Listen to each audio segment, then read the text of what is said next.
movies. I don't know if you've been. I haven't, only once. This sort of fourth season. So I think we should probably start. I'm Lorna Gibson. I'm in the materials department, and I do a lecture on how I became a professor for my students in my class at the end of the term. And I thought it'd be nice for other faculty to do that. So with the Chancellor's Office, I've been organizing a series of talks this term. We've had, I think, 6 talks. There's one more after Will. And so I'd just like to do an introduction for Will Broadhead, and then he'll talk about how he got here. So Will is a historian of ancient Greece and Rome, and he specializes in the history of ancient Italy from the 4th to the 1st century BC. And he has a particular interest in relations between the Romans and the various Italian peoples that were subject to them. He received his PhD in ancient history in 2002 from University College London. He taught at various universities in London and in the University of Nottingham and Bristol. He's also taught Roman topography at the British School in Rome and has worked on archaeological excavations in Tunisia and in Italy. And at MIT, he teaches courses on ancient Roman and Greek history. This was the line I was most interested in. He's co-director of the IEP in Ancient and Medieval Italy program, which every January takes a group of 10 to 15 MIT undergraduates on an archaeological study tour of Rome and the Bay of Naples. Can I come? Can I come on that? So Will, it's all yours. Thank you. All right, so thank you all for coming. That's very kind of you. When Lorna first asked me to speak in this series, a couple of things occurred to me. One was that title, Getting From Here to There, sort of implies that the there is a desirable outcome. It's a location one might actually want to arrive at. But of course, there are plenty of people who think that being a professor of ancient history is a completely ridiculous thing to do. And so I thought, well, there's a chance that somebody might show up at this talk expecting what not to do, right? How to avoid the kinds of decisions that land you in a professorship of ancient history, kind of like when they invite, a recovering heroin addict to your high school to tell you how to avoid the bad decisions that he made. And the second thing that occurred to me was that I never ever imagined that I would become a professor of ancient history.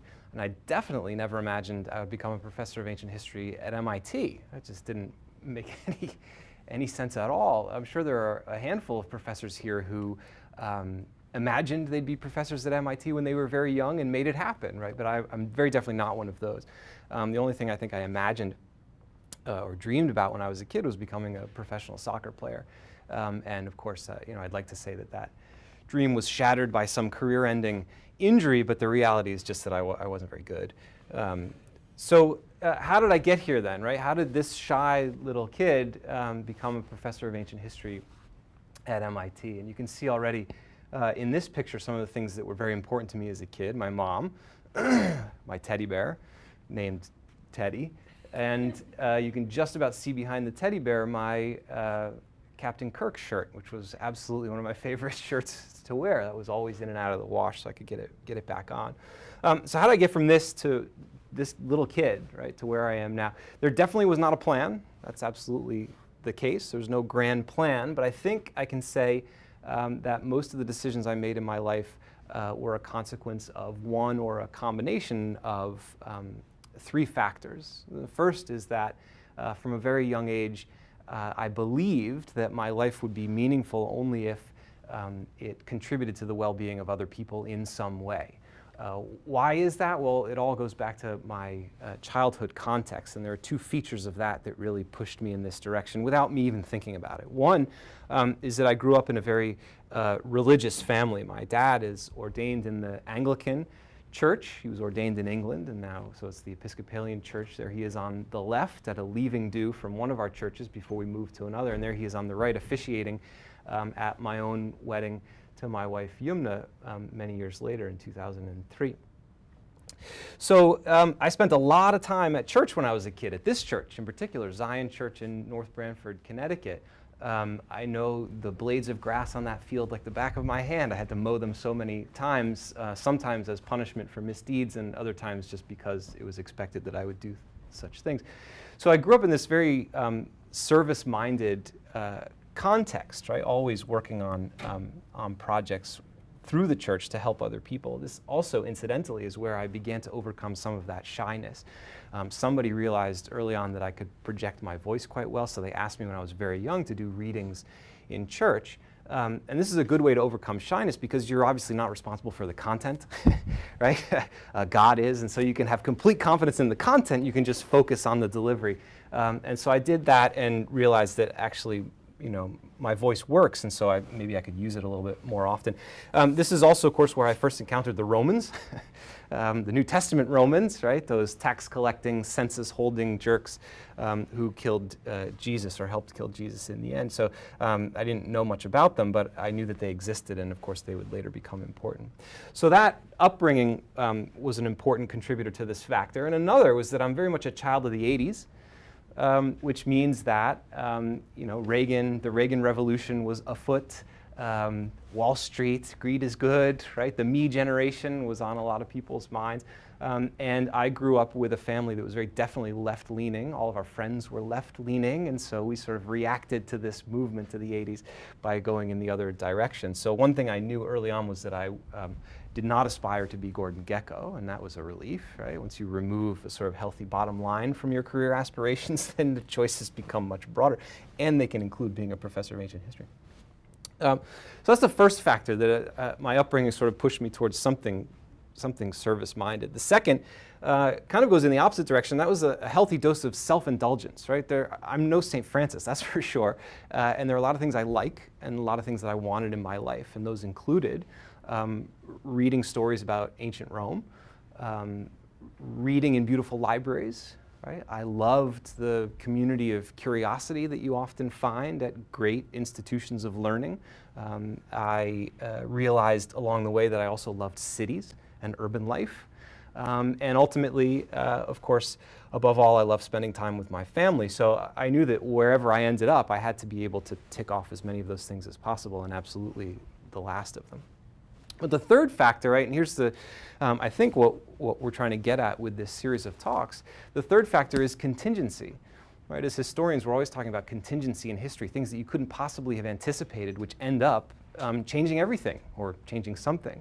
And there are lots of examples of contingency in my own personal trajectory, and that contingency usually took the form of individuals, invariably teachers, right, who captured my imagination in one way or another and altered my trajectory. So those are the three.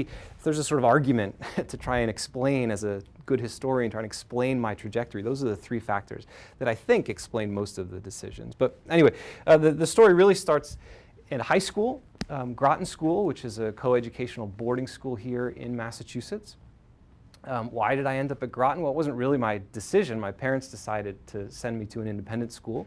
They'd lost confidence in the local public school in Connecticut. Groton was the only one that started in 8th grade, which is how old I happened to be. So I applied to Groton, got in, and there I went. But it turns out that the educational experience provided by Groton was really perfect for me at the time. It's a sort of fully immersive educational experience. You're always learning every moment of the day, and you're always interacting with all of the faculty all of the time, not just in class, but at dinner, everywhere on campus. It was really a wonderful experience. So for example, over those 5 years that I was there, I developed a very nice relationship with the librarian, right? Mr. Tronick became one of my best friends, and we spent hours talking about life and things. But what mattered more specifically was that Groton, based as it was at the time on a very traditional education, required 2 years of Latin. Every single student had to do 2 years of Latin. And I'd never even really heard of Latin before. I knew of these Romans from the New Testament, but I didn't know that Latin was their language. I was like, what is this? All right, I'll do it. I hated the first year of Latin, absolutely. The second year, I absolutely loved. And that was mostly because of the teacher I had, Mr. Myers, who was a wonderful guy who was good at the grammar, but also showed us how to love the poetry and appreciate the Romans and their culture, in addition to the sort of mathematical aspects of the language, which is what first-year Latin had been all about. So I was hooked, and when Mr. Myers at the end of the second year said, you know what, not only should you continue Latin, even though you don't have to after 2 years, you should start Greek as well. And I appreciated him so much that I would have done whatever he asked. So I added Greek. And doing Latin and Greek, I was able to study with a bunch of wonderful, wonderful teachers at Groton. Not only Mr. Myers again, but Mr. Gula, Mr. Scudder, Mr. Tulp. These are fantastic, fully engaged teachers who really made the study of Latin and Greek enjoyable for me. So I was a languages person. There's no doubt about that. I was also doing French. You can't tell my history colleagues this, but in order to make space in my schedule to do all 3 languages, I actually tested out of European history, so I didn't have to take that class. So I never did European history in high school. Like I said, don't tell. So I do a lot of nodding and pretending when a lot of topics come up these days because I've never actually done it. But another important thing that happened at Groton for me was my first trip to Greece. And this was an opportunity provided by Hugh Sackett, who was on the Groton School faculty, even though he's really at the top of his field being Minoan and Greek archaeology. I mean, he's a huge name in the archaeological world, and yet for half of the year he teaches Greek, Latin, and archaeology at Groton School, or at least he did. I think he's semi-retired now. So he ran a trip that was usually over spring break. My year, for whatever reason, it happened to be after graduation in June, but we spent several weeks touring Greece with this expert, and that was one of several transformative experiences that took place sort of overseas, and that was, I got the bug already there, and as you'll see, that became an important part of everything that happened thereafter. A really unusual privilege for a high school student to be able to have that kind of experience. So after Groton, I next went to Middlebury College in Vermont. Why Middlebury? Well, there are several reasons which I thought were deadly important to me at the time. One, I was absolutely certain that I wanted a rural, small, campus-based liberal arts college experience. I absolutely wanted to go to a place where I would be in small classes, where I would know my teachers quite well, and I would know the other students quite well, and it would be a kind of intimate experience, a little bit like the one I'd had at Groton, which is a very small school. It was 320 students spread across 5 years. So Middlebury ticked all of those boxes, and of course I also thought of myself then as a languages person, and what better place than Middlebury for languages. As it turned out, I quickly dropped French, stuck with the classics, and in place of French, I added, thanks above all to Judy Behringer, art history. She was a Greek art historian who taught it and was my freshman advisor. Eve Adler, Mark Wicken in the classics department, and then ultimately my major advisor, Jane Chaplin, were all provided exactly the kind of education I was hoping for at Middlebury. Small classes where we really got to know each other. Because I was sort of advanced in the languages, having done them in high school, the largest class I think I was ever in the classics department doing a language was 8 students. And once I got to already sophomore year, it was usually two of us and one of these excellent professors. So I really felt like I was getting my money's worth at the very least.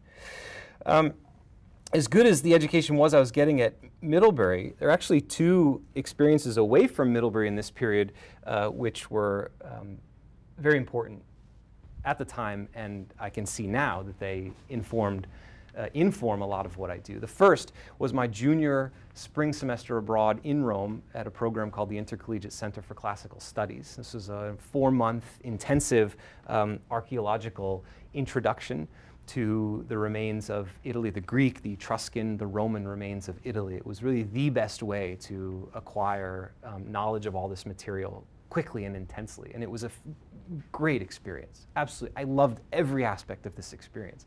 And I love the city of Rome above all, not just the ancient ruins, but all the layers of ancient Rome, from antiquity to the modern day. I just ate it up, literally sometimes as well, right? The food is a very important part of what makes Rome so fantastic. So coming from a rural high school to a very rural Vermont college, right? And then coming to this major cosmopolitan European urban capital, a huge shock at first, but I absolutely loved it. And I swore to myself then that I would, A, try to live in a city for the rest of my life, and B, whatever I did, it had to include frequent return trips to Rome. And hey presto, that part worked out, which is great. I also, from Middlebury, after that time in Rome, had my first archaeological experience. This was in Tunisia at Carthage. The site here is the Yasmina Necropolis, is a late Roman cemetery, right? And in fact, there's some really beautiful tombs down here in this part of the excavation. My friend Penn is standing in front of it. You can see these are sort of where the excavation has been going on for several years. They've got down to the layer where all the good stuff is. So here you like scrape the trowel, you find something cool. My trench was this one up here, which we just opened at the beginning of the season, which meant that we found nothing, right? Here we are scraping through God knows what, some medieval layer of dirt, right? Is this the same dirt? I don't know, it looks a little bit darker. Maybe this is a new layer. Okay, we're on a new layer of dirt. Did you find anything? No, just dirt. So that was, and then here's my friend Liz Orton at the top at our weekly summaries of what we discovered. I think she's pointing over there. Well, we dug a hole over there. We didn't find anything, right? This was not Indiana Jones.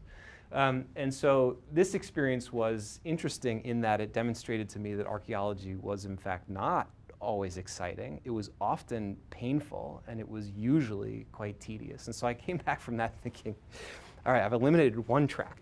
I like dealing with archaeological material, but not necessarily digging it up. So these experiences have been really interesting to me, but I came back to Middlebury for my senior year, and I still was full of doubt about what to do next. And this is the moment, right, where when you're a humanist and you're making that decision, should I stay on this academic track?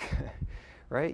If you decide to stay on it, you know, it's not like being an engineer where you can do the academic track and maybe bounce out into industry and then maybe bounce back into the academic track. There's no industry for an ancient historian, right? If you commit, then you're fully committed. So that was a big choice, and I was full of doubt. I was like, do I really want to do that?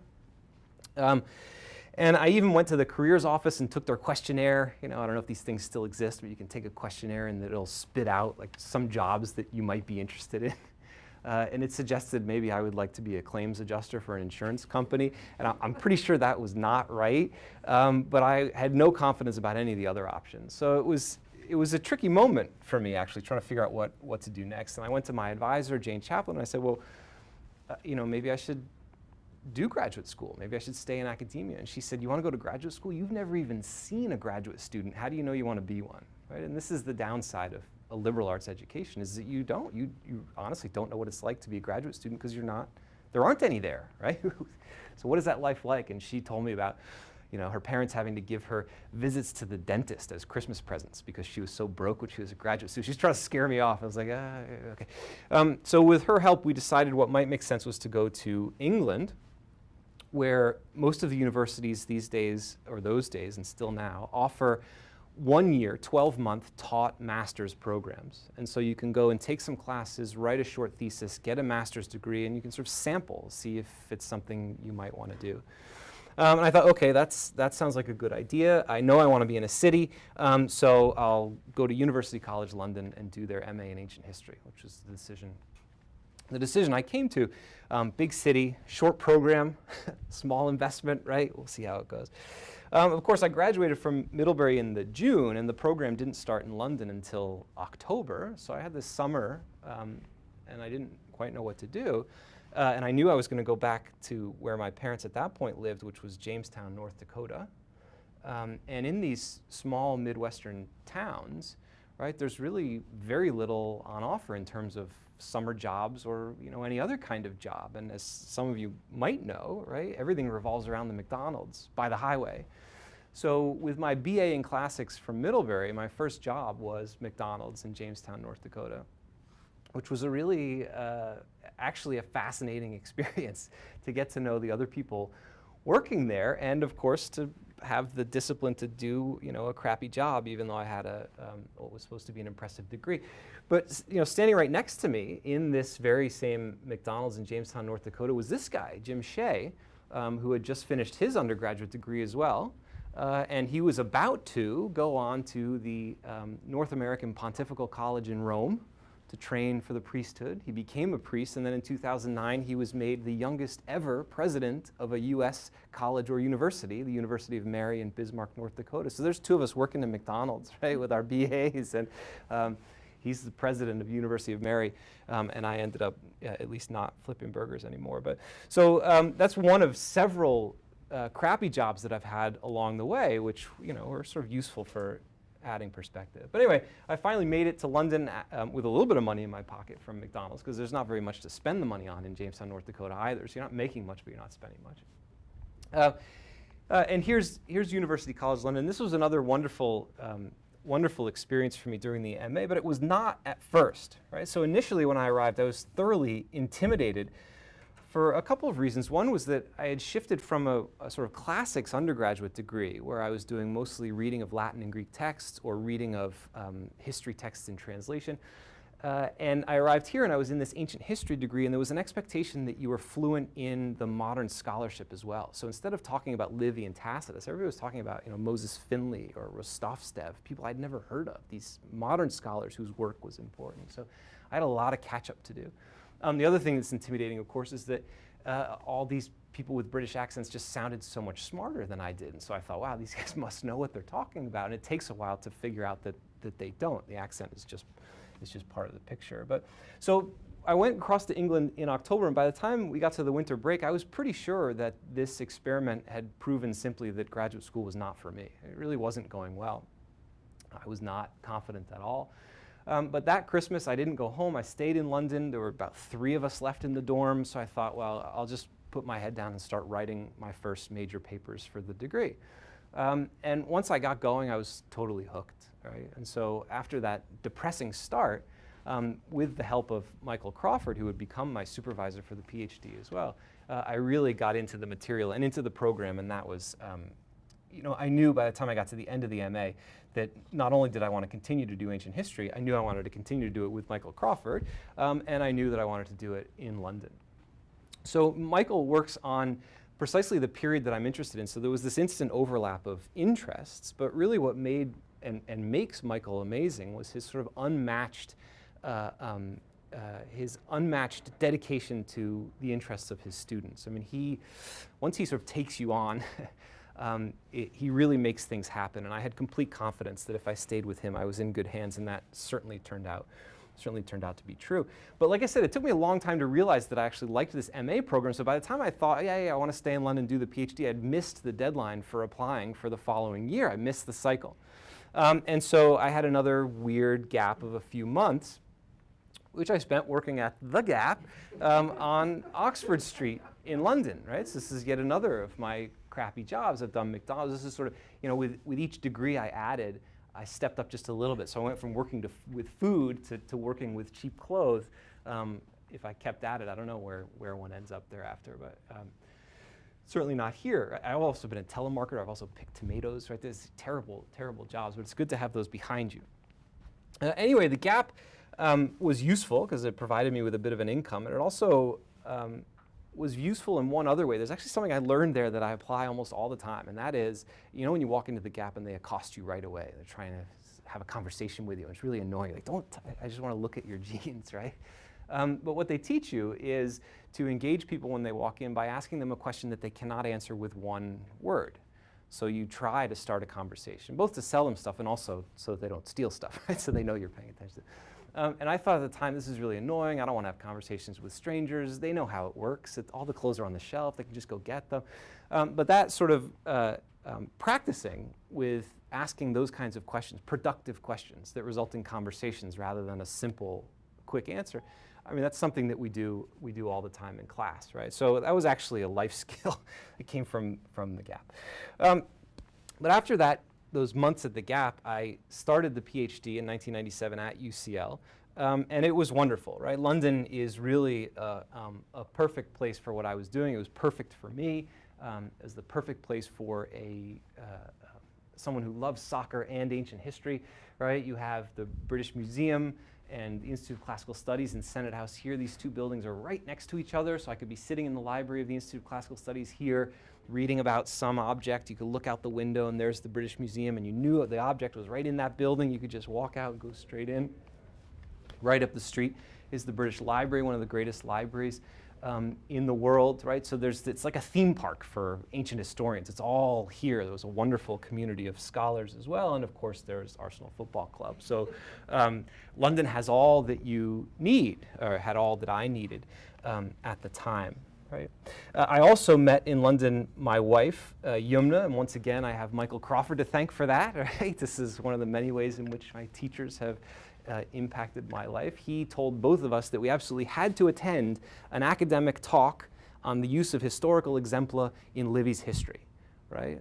What could be more romantic than meeting your future wife at a talk on the use of historical exempla in Livy's history? But we met there, and I was hooked right away. The second time we met, there was a third person there who asked us, have you met before? And I said yes, and she said no. So I knew I had a lot of work to do, right? But eventually we got there, and that, of course, was a very important moment.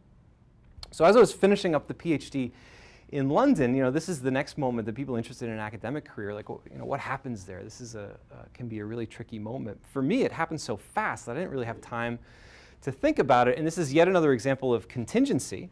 As I was writing up, and I wasn't even nearly finished. I had a lot of work left to do. But the University of Nottingham had a one-year post, which was open only because one of their faculty members had been diagnosed with terminal cancer. And they knew he wasn't going to come back, but until they could fill his job permanently, they were offering it as this one-year fixed-term post. And my advisor, Michael Crawford, said, well, you should go for it. And I was like, I have like 2 chapters done. I can't. He said, yeah, try. And to my surprise, they offered me the job, which was great, but it meant I had to finish my PhD really quickly, which I did, and I submitted it in London on a Friday and taught my first class at Nottingham on the following Monday, which was extremely painful, but a sign of just how fast that sort of moment came, that transition from being a doctoral student to being a professor. It was like, wait, I'm a professor now? Kind of, I mean, not completely out of my control, but like I said, it was based on this one contingency. They had this job, and my advisor told me why not. So I was at Nottingham for a year, and after I knew that was a one-year post, I didn't know what was going to happen. Ultimately, they were able to offer it as a permanent post thereafter, but I didn't know that yet. So I was on the market the next year. I had a couple of disastrous interviews, but I had one that worked, and that was the University of Bristol, their Department of Classics and Ancient History, and they had what the British call a permanent post in ancient history, which is basically a tenured job. They don't have the tenure track like we do. So, if you get hired to a permanent post, that's it. You're a tenured professor. There's a 3-year probationary period, and I think you just have to make sure you don't, steal something or burn the department down, and you get through that. So this was a great job in a great department. I was seriously lucky and surprised, and like I said, it all had happened so fast that this was clearly not part of a plan. But obviously, I'm not at Bristol anymore, and so what idiot would leave a permanent post that everybody was trying to get, and I actually had. Well, this was probably the most significant career decision I made, was the decision with the help of my then, she is still, but by that time we were married, my wife Yumna, we made the decision to look to the US. We thought, you know what, there are a number of factors that make being academics in the UK at this moment not as attractive as we'd like. What were those factors? Well, family was at the top of the list.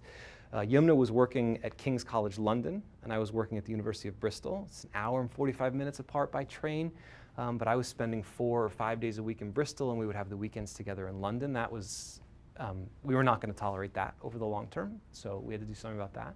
There was an economic reason. At this time, this is 2003, 2004, house prices in England were just out of control, and London and Bristol were 2 of the worst. So we were looking around thinking, are we ever going to be able to own property in this country? And the answer seemed to be no, not soon anyway. And a third thing was trends in British academia. So this was a time when enrollments had jumped. In many cases, they'd simply doubled. So you would have 30 students doing a degree in ancient history, and then all of a sudden you had 60 with no more resources to provide the degree to them. You just had to deal with it.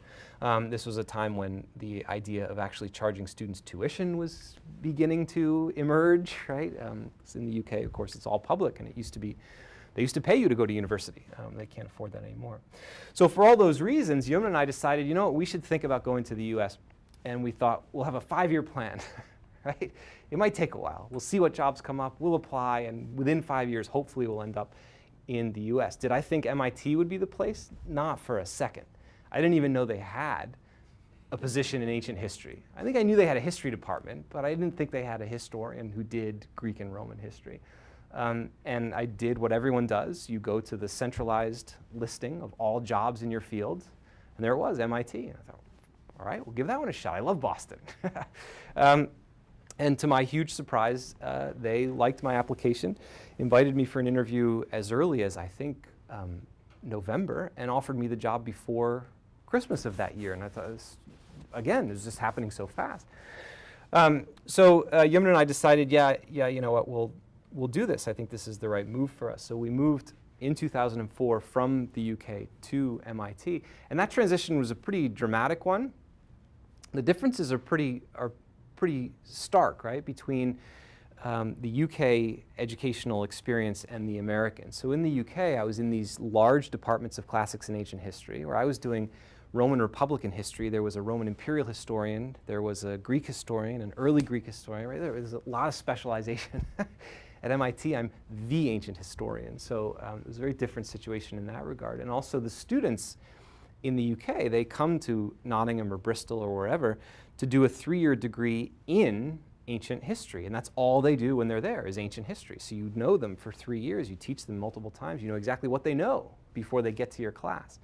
Obviously, the American liberal arts structure is very different from that, and MIT is very different yet again from the sort of American norm. So that was a striking transition and one that took a little bit of time to get used to, but although I miss a few aspects of the British system and of London and of England, I'm very definitely comfortable and happy here, and a large part of that is precisely because of the students that MIT tends to attract.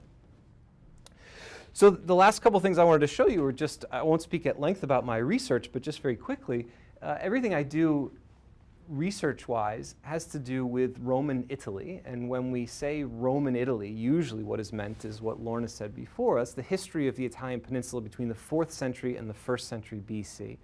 So this is the period when the Romans first begin to expand. They conquer the whole peninsula, but as you can see from this sort of mosaic on this old map of Italy, they employ various different strategies and mechanisms for controlling Italy, and those mechanisms have different implications, right? Political, military, economic, demographic. And a lot of us work on this moment because at the end of that period of 3 centuries, Italy becomes united. That is to say, this mosaic disappears, Roman citizenship is extended to the whole peninsula, and ultimately the Roman Republic also falls in this period towards the end of the 1st century BC. So a lot of us are engaged in trying to explain those two momentous developments, right? The unification of Italy and the fall of the Roman Republic. And my particular interest, the area in which I'm trying to say something innovative, is that of demography. So it's clear that controlling the peninsula for the Romans really meant controlling the manpower of the peninsula. It was all about the people. How do you control the people, get them to fight in the army? And it appears now that there was a higher level of human mobility, migration, in Italy than has previously been thought. And so what I'm trying to do is figure out what the implications are for the political mechanisms employed by the Romans. What are the implications of all of that mobility, right? Which I hope will result in a different take on that momentous moment.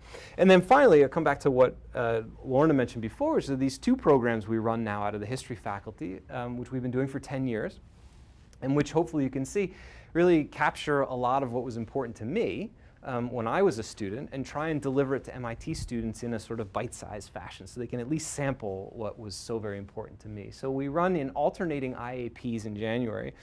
We do a trip that we call IEP Ancient and Medieval Italy, which goes to Rome and Naples and looks at the ancient and early Christian and medieval sites in those 2 cities. And then in alternate years we go to Greece, Athens, Delphi, Olympia, Mycenae, those such places, Epidaurus, you can see the theater at the bottom. The idea is to take students, 15 to 20 students from MIT for a week and a half to these places and give them a slice of the experience that I had when I was a junior and did that 4-month program in Rome, which was so transformative for me. So get you away from MIT, get you face to face with a lot of the archaeology, and this is the other thing that has been important to me throughout and is still important to me, create a little community of curiosity, right? That is to say, this is a kind of intense form of travel. We all get to know each other very well. We don't just go to the sites together, we eat together, we share train rides together. There's a lot of conversation that has nothing to do with archaeology. And so by the time these programs are over, we can see that the students have built bonds with each other, we have bonds with the students, and those often carry over and become important parts of our experience back here at MIT. So these programs, in a way, I want to end with them because they sort of encapsulate a lot of things that were important to me along the way, which I didn't realize necessarily at the time, but which I now recognize as the key moments in my life's trajectory, and I try and sort of deliver them in this short, neat package to MIT students. But anyway, I'll stop there and you can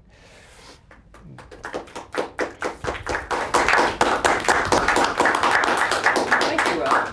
So if there's questions, this is designed to have questions from the audience. We'd like to engage with the speakers. So any questions? Anybody want to become a classics historian? Cool. So when you moved back to the States, what does your wife Fiona do? Is she a So she is a classicist and did a PhD in Greek literature. She was in the Greek and Latin department across the street from the history department at UCL. And when we first moved, so the idea was to find a place where there was a cluster of academic jobs, right? And so I had this tenure track MIT job, and she was working a series of adjunct jobs at BU, Brandeis. She taught Latin at MIT when we started Latin at MIT. And did that for a while. And then when our son Jamie was born, she took a break and decided that actually she would shift careers, which she'd been considering for a while. And so she did a master's degree in speech language pathology at MGH and is now a speech and language pathologist, which is really interesting, right? So we go, when you have kids, the only people you meet are other parents at the playground. And so we go to the playground and people ask you, what you do. And as soon as she says, I'm a speech language pathologist, parents right away have questions. Oh, let me ask you. So my child, right, this is happening when he tries to read, or this is happening with his articulation, and she's like a savior to them. And we always joke, right, that when I go to the park and say I'm an ancient historian, no one's like, oh, come here. My 3-year-old just doesn't understand how the recruitment to the Roman army works. Can you help us out? So, so she, I think, definitely misses academia, but at the same time, she's doing this work, which is, I look at it and think, how could that not be satisfying? It's really sort of immediately pastoral and helpful, and people really appreciate it. So, so she's found a new career, which wouldn't have been easy outside of Boston. So that's another reason why this was a good choice. Appealing that way because we're all different. Yeah. Other questions? Sure. This is for the important, I think, for the video. It's a message we're trying to get out through this series. You mentioned a handful of teachers, professors that you had relationships with. And who were really very helpful at different junctures in your life. Were you ever intimidated to start building those relationships with them, to approach them? And if so, how did you kind of get over that, maybe that fear, and to be able to move forward and to create those kind of mentor-mentee relationships? No is the answer. So I might not be very useful to people who are intimidated. And I think the reason, I think that's one decision I definitely got right. That is to say, at Groton, which is very small, it's impossible to be intimidated by the faculty because they're around you all the time. You have dinner with them, one of them will be your dorm head. You see them, one of them will be your coach. You see them all the time, and there's so much contact that you start to see them as, they're like people, right? They're as sort of surrogate parents, sometimes they're friends as well. And so that was where I came from. So when and because I knew I appreciated that as a context, I chose deliberately a small liberal arts college where I could hopefully have the same kinds of relationships. And so, when you arrive at a place like Middlebury and you're in your Latin class and there's 3 people, you get to know that professor very well. And that was exactly what I had hoped would happen, and it did happen. So for me, that wasn't a problem. And by the time I got to London, meeting a whole new crew of professors, I had such a track record of happy relationships with my teachers and professors that I think I was able to navigate that without too much difficulty.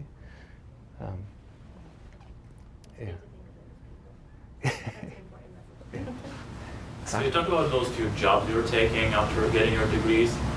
Did you try to find something more like history language related, maybe just like low-level archaeology, something like maybe also real they just were not there?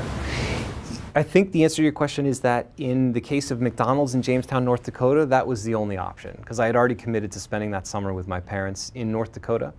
The gap in London, I'm sure I could have found something better and more relevant, right? I could have found a job at the British Museum, or I could have strung together some. The problem with archaeological work is that it's very often not paid. In fact, usually it's not paid. You work for them. Maybe they cover the expenses, but you don't get an income until you're much farther along in that profession. And the gap, I think I just fell into it because I had already started working there before I finished the MA. And I got to the end of the MA and was like, well, should I find something else or just keep going? And so I just kept going. That was a little bit of laziness there as well. It's a good question, but this is, I alluded to that earlier, that once you commit to a field like ancient history, there aren't a lot of other tracks. You know, there aren't even a lot of parallel tracks to the academic track. It's really a major commitment, right? That's it, you know? That's it. And so that was the scary part. But I always had my backup plan, which was to move to San Diego and open a bicycle shop, which would also not have been very good. It's very hard to do that. They say that you can make a fortune, you can make a small fortune running a bike shop as long as you start with a big fortune. And so, but that was my backup job, and I knew it wasn't a real backup, but I had to have something. I was like, okay, I'm on this track, I'm committed to this track, I know I might not get a job at the end of it, and I can always open a bike shop, right? But that's part of how I ended up there.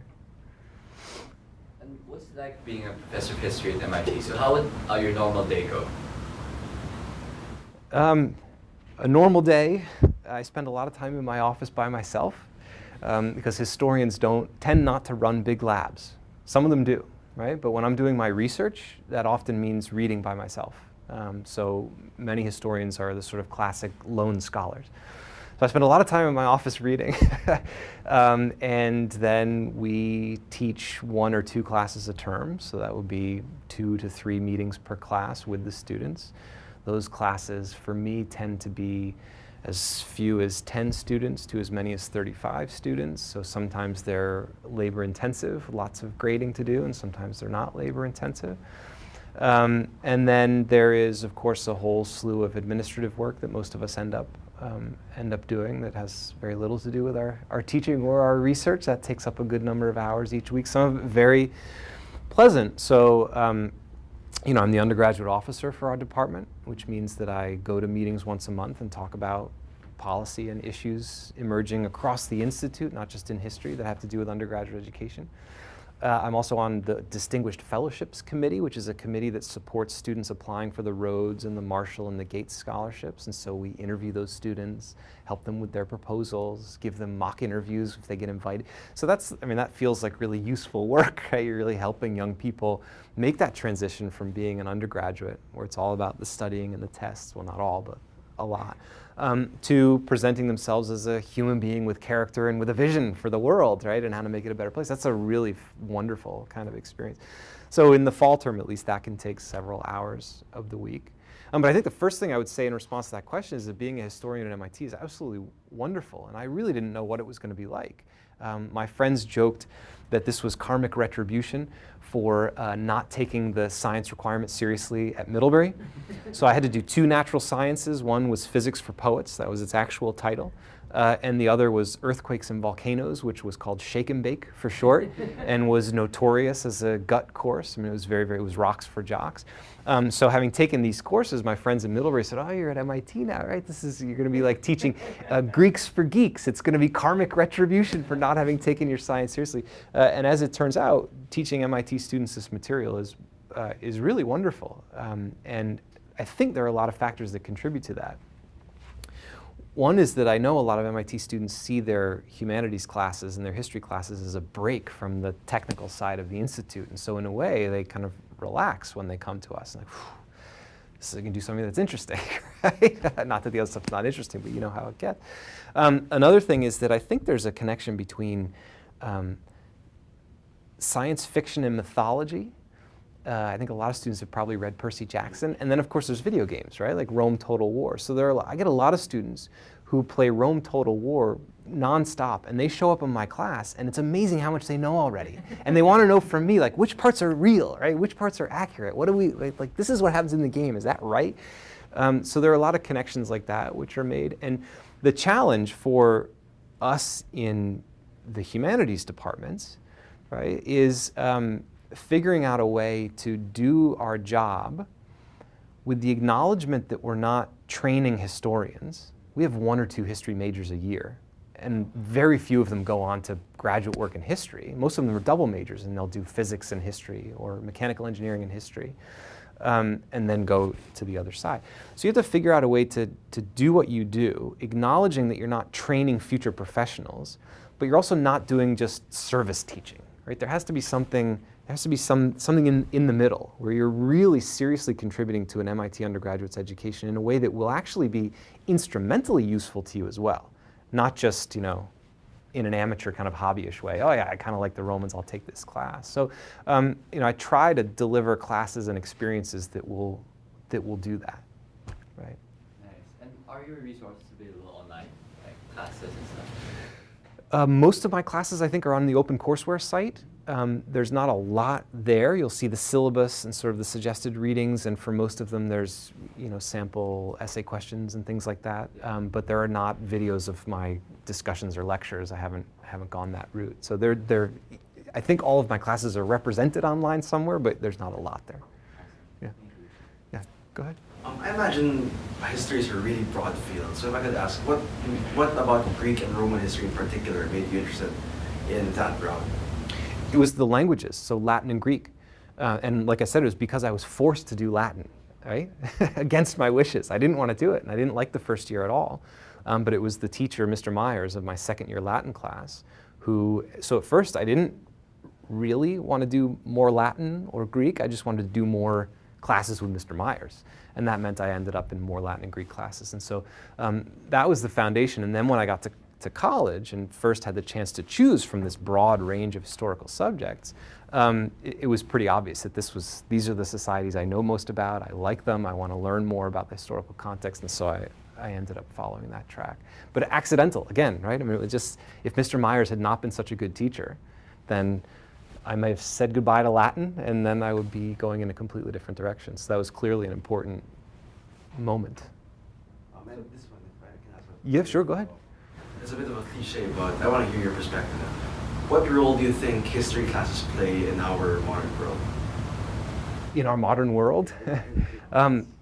It's a big question, right? But I think one of the things that right away history can provide a student at MIT with, and particularly ancient history, because of the huge chronological scope and because of the great distance between us and the ancient world, is simply perspective, right? So when you're in the kind of context that we're now in, right?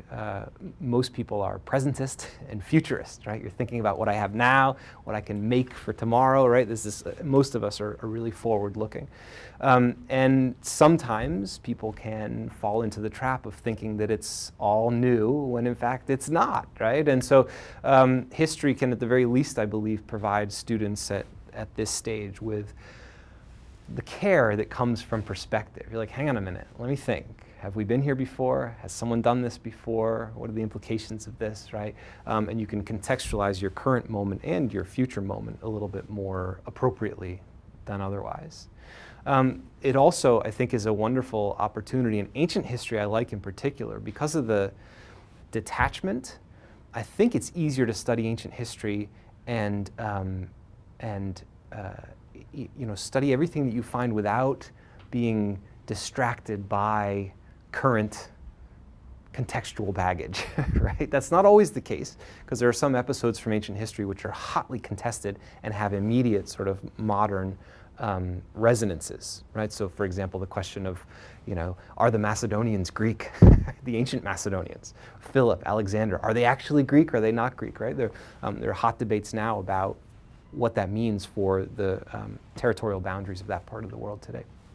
Right? But most of the stuff you can study with a little bit of a detachment, right? It's sort of safe in that sense. You can focus on character, you can focus on institutions in a different context, master them there, and then when you come back to your current context, one hopes you have a new sort of range of insight. Right? It was very interesting to study the Roman Republic, which is a mixed constitution like our own, right? With a popular assembly, a senatorial body, and then magistrates who are the sort of executive. And we all appreciate that in our own American Constitution, right? And you watch it in ancient Rome, and you can feel yourself being torn, right? Once you sort of support the senators and the conservative constitutional Republicans, and then in other moments you're like, yeah, but Julius Caesar is a hero. He's trying to help the people, right? Feed the people, save them from, debt crises. And so you're pulled one moment to sort of support the Constitution, and you're pulled in another moment to support this charismatic dictator.